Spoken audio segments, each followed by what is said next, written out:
Nikki Wesley from Metroland, you're bringing us some big headlines today, but let's start with Halton Region as a whole being an estimated area for Lyme disease. Absolutely. So last year in the spring and the fall they did what's called a drag, and what that is they take a piece of white fabric and they drag it through areas that they're concerned about tick concentration.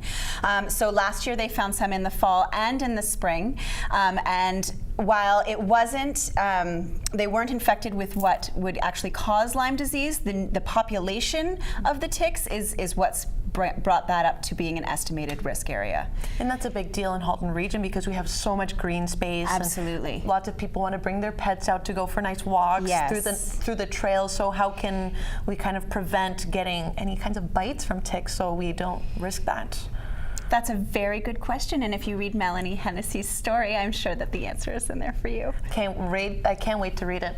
Next up, let's go over to Burlington and the mayor, Marianne Mead Ward. She continues to oppose overdevelopment. What is she saying now? Absolutely. So Marianne Mead Ward has been in opposition to overdevelopment through her running platform and now that she's elected.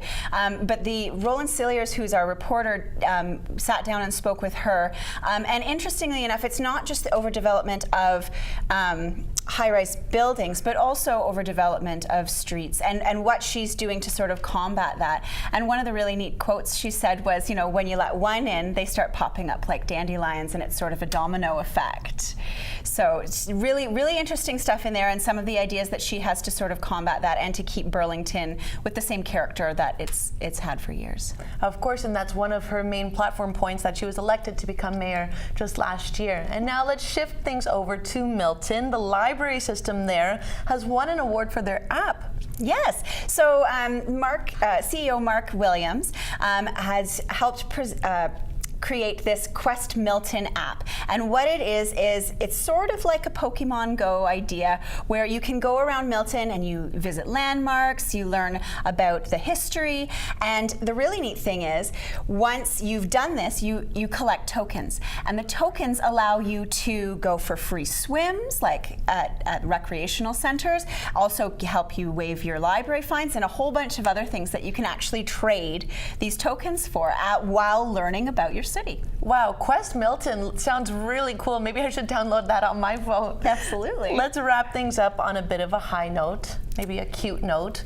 Here in Burlington, real life Rapunzel. Yes. And the pictures in the paper are absolutely stunning. Tell us more. So this is Christina, and Christina has been growing her hair since she was born. Christina has never had a haircut, and she recently chopped her hair for the first time ever and donated it all to cancer. And it's a really neat little Q&A that I did with her because you really hear her voice come out. And so I, asked her numerous questions amongst like Angel Hair for Kids being the charity that she donated her hair to, why, what made her feel good about doing that, but also some of the fun questions like, what would you teach people? And she said to me, the most important thing you can teach people is how to walk and talk. Oh, so hey, that's pretty bold. Yeah. But what about Mama? Mama seemed that she was a little distraught over her girl's hair being cut. Yes. So her mom, while we were doing the photo shoot, was having a moment when I was asking about her having it cut, and she said she was really excited to have it cut because it is so heavy. Her hair was over 3 feet long, and she's only this big. She's just a little thing. She's just a little thing. So, but asked Mama, and Mom was got a little emotional about having it cut off. I don't blame her. But thank you so much for joining us, Nikki. Find these stories and more at your local Metroland, or you can go online to InsideHalton.com, and we'll see you next week, Nikki. Thanks, Natalie.